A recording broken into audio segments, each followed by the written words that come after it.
Good morning. So as you know, I'm Councilmember Amanda Edwards, and I'm excited that you all are here. Many of you are returning again on one of my canvassings.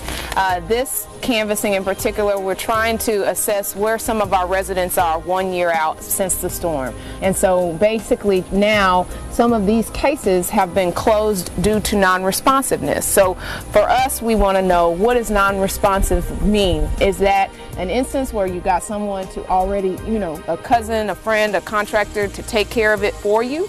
Or is it a situation where people have given up? And we do not want the latter, and that's why the only way you find that out is not just by repeated calls. Sometimes you have to go in person, find out for yourself, just like we got them checked into our system by going out door to door. We have to make sure that they're okay by going back out door to door. One of the things that's really important when we go to each of the homes that we'll be visiting today is that when we check on those homes, we are talking to the residents about what this packet actually contains, so we don't just drop it off and say thank you and who I am and sign up. We really want them to understand what resources they still have at their disposal. I cannot tell you how much I appreciate you being here. Early on we had lots of people out. This is a smaller crew because it's a smaller group of folks that were coming out to visit this morning, and hopefully when we go out and visit these folks, we will find that they got the help that they needed. That is what the goal or aim would be, but we don't want to leave any stone unturned and not know that that's why they're no longer responsive, and we just want to make sure they haven't given up or feel hopeless in this process.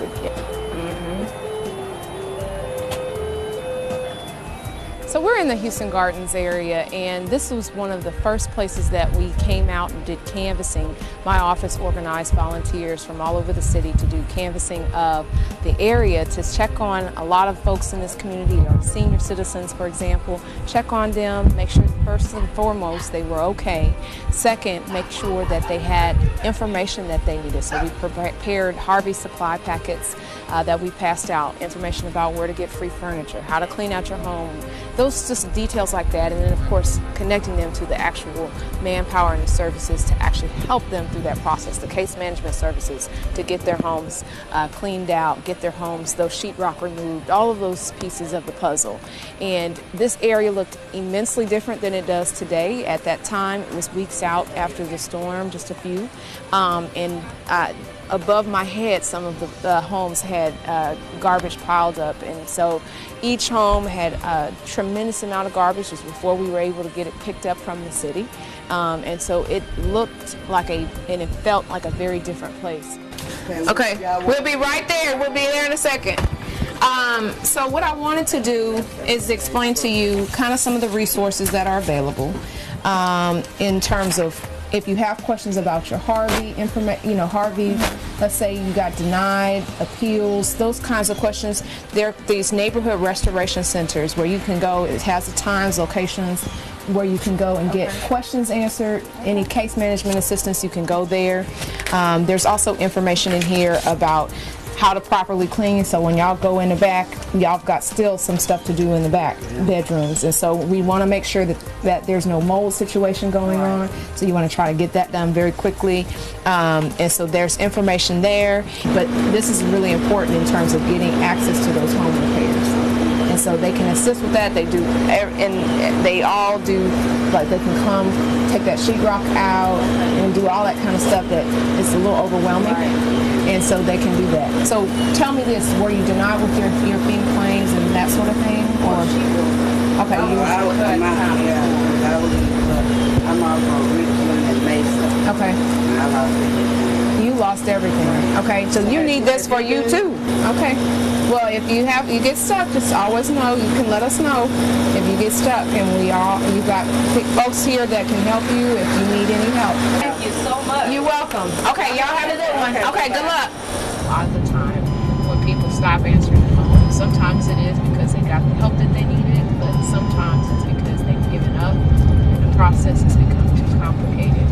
When that happens, then you see people, then you see a situation where people give up and they feel like their case is going to be too overwhelming to repair, so they just feel like they're stuck, and they make do, and that's the challenge that we face.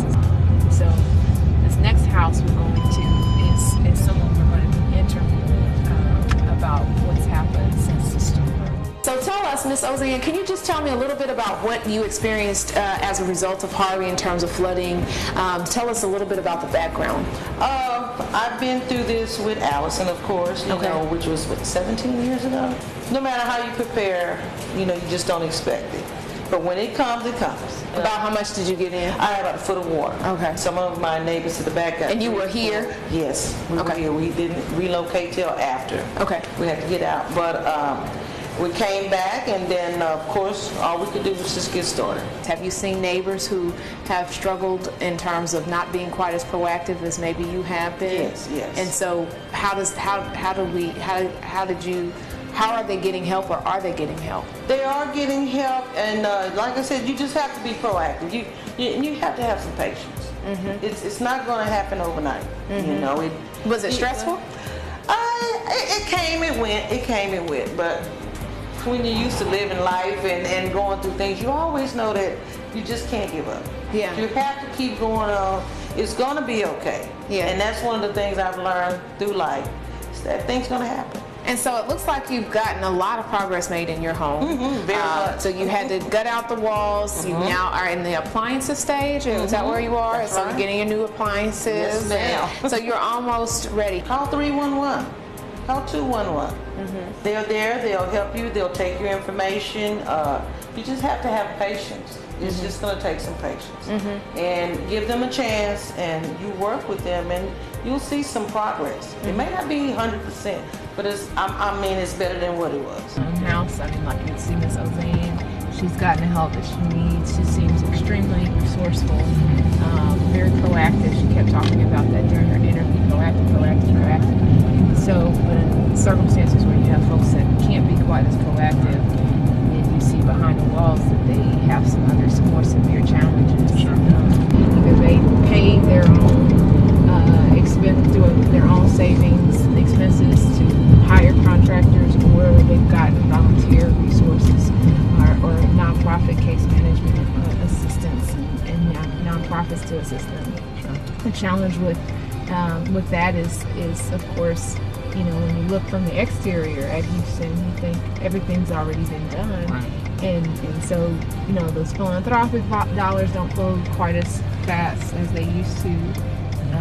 But nonetheless, that's still a really essential component of the recovery, because we haven't seen those federal dollars yet. Even though you've been hearing about them, they haven't touched ground in terms of them actually being here on the longer-term recovery needs. Of course, you had some of the more immediate response response needs being addressed and so forth. But right now, we're still in a position where we're waiting. How long did you stay out of your house while you were waiting to come back? I just moved in a year almost. So you just came back? No, I'm not in the house. So you're not even back in? No, okay, no, I'm in another hotel. Okay, so you're still out of the home. Yes. Okay, and so tell me what are the needs? What did you face? You had to get rid of your sheetrock? Everything, furniture, the whole house, everything. Okay.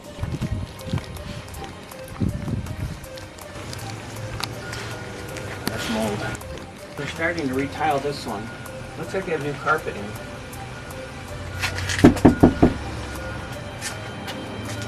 We just talked to a gentleman who's had become non-responsive in terms of the help because of the fact that it was a very complex case, electrical, things like that, and they give up and say, I can't do this.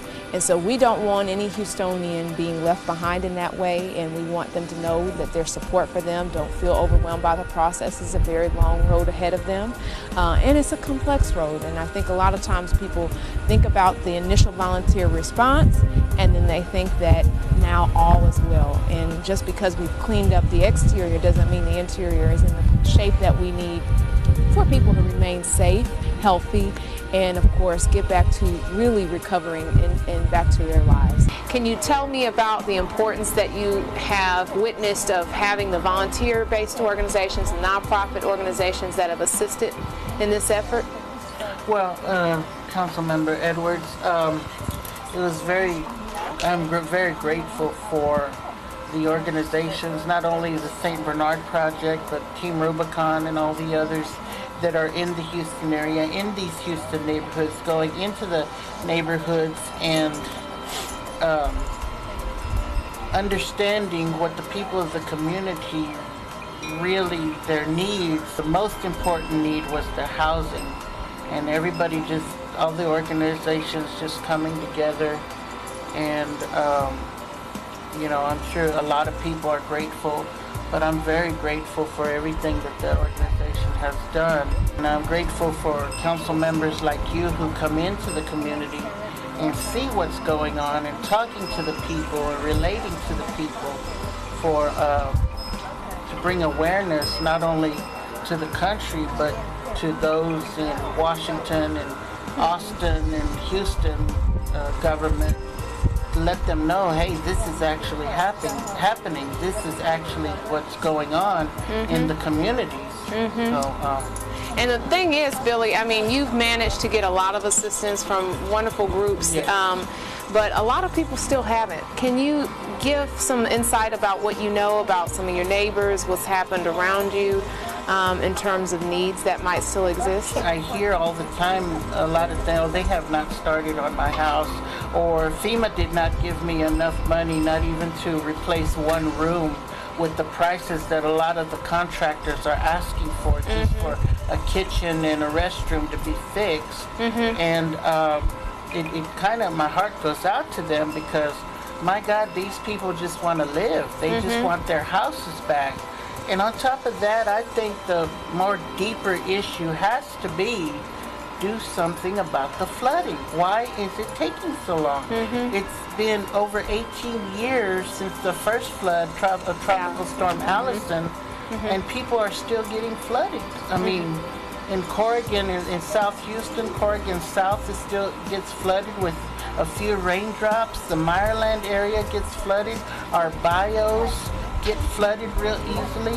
What's going to happen with the next deluge of storms? And you know, we're in hurricane season now. This is hurricane season now. We still got a couple of good months before anything can happen. Anything can happen within now in November. Anything. And it's a situation, I think, that when we think about, and this is the challenge that I think we're facing, it's one thing to rebuild your home, and we're certainly happy that you're rebuilding the home, but what are we doing to prepare ourselves for the next storm? Are we any better off than we were when Harvey hit in the first place? Or are we simply in the same circumstances? And to be honest with you, or frank with you, Billy, and that's all we've ever been, is that we're not positioned right now to be better off than we were in the first place. Now, we've been talking about it, we've been planning for it, discussing it, but we've got to get that federal funding, that state funding, to be right here in Houston for flood mitigation. We've got to see changes about in how our flood mitigation system works. We've got to see strong and significant investment.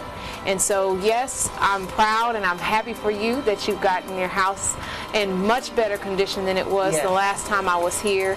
But I do think that there is a message that we have to communicate about the need to make sure that we're putting ourselves in a better condition than we were the last time around, because otherwise we expose residents just like you to the same nightmare you've had to endure. Some homes have had assistance, some have not. And I've just went into a couple of homes that we didn't put on camera, and the conditions, we need to get furniture removed. Some haven't had any changes since last year. And so, again, this is nearly a year out, and we need to make sure that nobody has Harvey become a turning point in their lives for them to then, have just disarray that continues on and on and on and on. And we hope to get that turned around for them, or at least help them start on that path.